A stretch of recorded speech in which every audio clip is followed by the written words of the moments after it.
What's up, guys? Holden here with Invictus, coming at you with some hot tips for 24.3. All right, number one tip, don't fall into that early trap. We look at those first 5 rounds, we're like, oh, it's kind of Fran-ish, you know? Some people might come out of the gates a little hot. I guarantee you, as soon as you hit that 1 minute rest, if you're not already feeling it, you're gonna feel your grip starting to burn there, all right? So that first 5 rounds is a bit of an intelligence test, okay?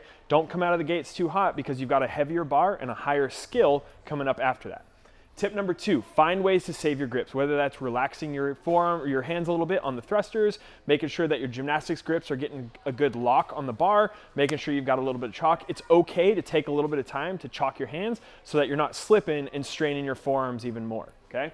Number 3, we want to be smooth on the thrusters, okay? We always talk about there being different paces. We've got like our breakneck speed, which is your Fran pace, and then we've got a little bit more relaxed. This one we want to be in that rhythmic pace, okay? So you're breathing, you're exhaling at the top of each rep. If you start to go anaerobic too early, you're never going to get it back, all right? Number 4, the first 5 rounds, we're looking for those to be about 60 to 90 seconds slower than what your Fran time would be, okay? We've all done it before. If you've been around CrossFit long enough, you've done Fran. If not, you know that you're probably somewhere in that 2 to 3 minute range, somewhere in there, okay? If you're a little bit slower, that's fine too, okay? But you want to aim to be about 60 to 90 seconds slower. We just saw the announcement.